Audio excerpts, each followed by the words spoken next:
They told her she was too old for long flights, that someone needed to stay back and watch the house.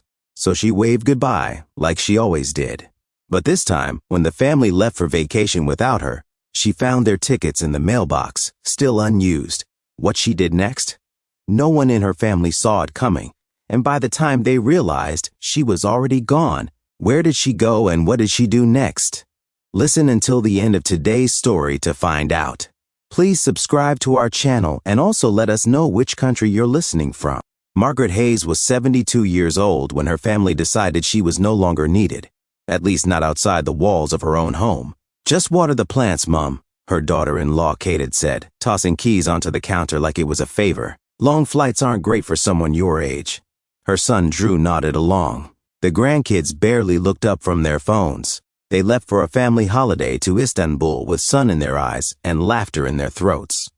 Margaret stood by the window and waved as they drove away. Later that day, she opened her mailbox and found their plane tickets, unstamped, unused, forgotten in their rush. Departure in 3 days. 2 adults, 2 teenagers, no seat for her. Of course not. She brought the tickets inside, made a cup of tea, and sat at her kitchen table while the kettle steamed and the walls leaned in. After a long silence, she picked up the phone and canceled their flights. No explanation, just a quiet, firm decision. Then she booked her own, a single seat to Istanbul, not to chase them, not for revenge, but because for once, she would not be the one left behind. Margaret arrived in Istanbul alone, a suitcase in one hand and her passport in the other. She hadn't flown in decades. The city met her like an embrace of color and sound, calls to prayer, roasted chestnuts, and the hum of ferries on the Bosphorus. She stayed in a modest guest house in Sultanahmet and spent her mornings walking among ancient stones and slow-moving crowds. She ate simit bread by the water. She didn't speak much, but she watched, listened, absorbed. No one asked her age. No one told her she looked tired. On her 3rd morning, she met Colette Moreau, an elegant French widow with a silver bun and quick wit. They shared breakfast at neighboring tables, and when Colette commented on Margaret's indecent amount of butter, a friendship was born. They traveled together next to Vienna, a decision made over wine and laughter like 2 schoolgirls skipping school. In Vienna, Margaret stood in front of Klimt's The Kiss and felt something thaw in her. It wasn't awe. It was recognition. Colette, ever observant, said quietly, "You sit taller now." Margaret said nothing, but inside, something unfurled. Back at the hotel, Margaret sat on the edge of the bed, her fingers wrapped around a cup of lukewarm tea. The message from her son lit up the screen. "Where are you? Are you okay? We thought you were home." She stared at it for a long time. This wasn't the first time they'd gone without her, not even close. Every holiday, every family trip, every celebration that required too much walking or too many stairs, she'd been the one left behind. She'd stayed to feed the cat, to water the garden, to keep the house safe. She'd hosted birthdays she wasn't part of, babysat her grandchildren while others made memories abroad, and smiled through goodbyes as they piled into cars without looking back. Not once had they asked if she wanted to come. And she never complained, never asked, never wanted to be a burden. But this time, she had chosen silence on her own terms. She didn't reply. She didn't need to. Because this time, she wasn't just watching the house. She was out in the world, finally living in it. From Austria, they headed east to Tbilisi, a place Colette had once visited briefly and wanted to see again. The cobblestone alleys and singing hills reminded Margaret of lullabies she used to hum.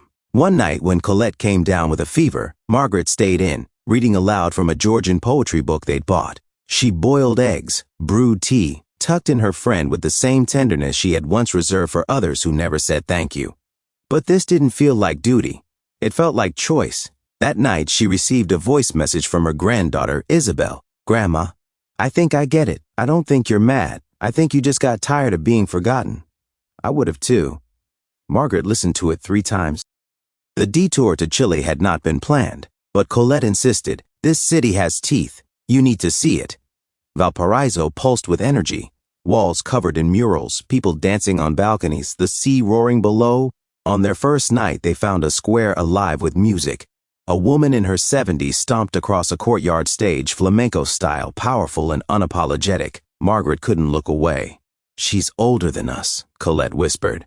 It hit Margaret like thunder. Sudden, electrifying, and impossible to ignore. Age wasn't a reason to be still. It was a reason to finally move. All those years she had stayed seated at the edge of dance floors, clapping politely while others twirled. Years spent standing at kitchen sinks, folding laundry, rocking babies to sleep, while music played in the background and life moved on without her. She hadn't stopped dancing because she couldn't. She had stopped because someone always needed something. A towel, a bottle, a ride. But here, in this wild city with murals that shouted from the walls and strangers who danced without waiting for permission, she felt something awaken in her limbs. A hunger, a spark. Later that night, in a courtyard lit by string lights and the pulse of distant music, Margaret stood up. She stepped onto the open floor and let the music carry her. She danced not well, not young, not polished, but truthfully. She danced for the girl she once was, for the woman she became, for the years she hadn't danced at all. And in that moment, surrounded by strangers and starlight, Margaret Hayes became undeniable. They slowed in Slovenia. The quiet capital city wrapped them in soft hills, pastel buildings, and kind silence. Margaret bought a notebook at a street vendor and began writing, "Things I've never said out loud. I don't regret being a mother. I regret who I disappeared to become one." She didn't cry. She just kept writing. On the Moroccan coast, the waves rolled in like memories, constant, salty, cleansing. In a small seaside inn, Margaret received a letter slipped under her door. From Drew. "Mom, we don't know what to say. We just know we want to say something. If you're trying to punish us, you've made your point. But if there's still a chance, please call." She didn't. Instead, she recorded a voice message. "I'm not angry, but I am changed. I'm not coming back to the role you gave me. If you want me in your lives, it won't be as a babysitter or a fallback. It'll be as a person, a whole one." She hit send, then sat by the sea and let the wind knot her hair. Their final stop was San Sebastian. Colette returned to Lyon soon after. Margaret stayed a few days more there. Margaret received a message from Isabel. "Dad keeps reading your message. He doesn't know how to reply. I told him maybe you finally found your voice. I'm proud of you." Margaret smiled. When she returned home weeks later, no one was waiting at the airport. She didn't expect them to be. The house was still, but it no longer felt like a cage. She made tea and sat in the kitchen without the hum of waiting. The yellow scarf she had bought in Chile hung by the door like a flag.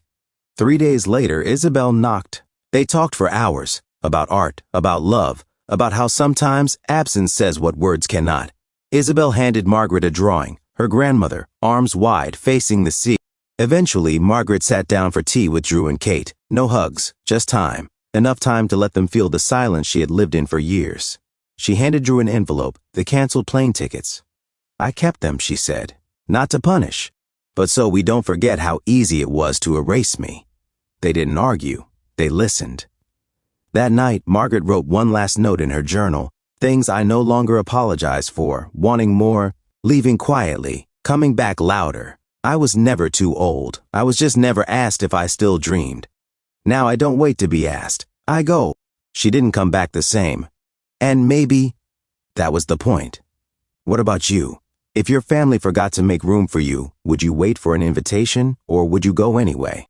Please let us know your honest thoughts and opinions in the comments below. And thank you so much for tuning in to Fragile Stories.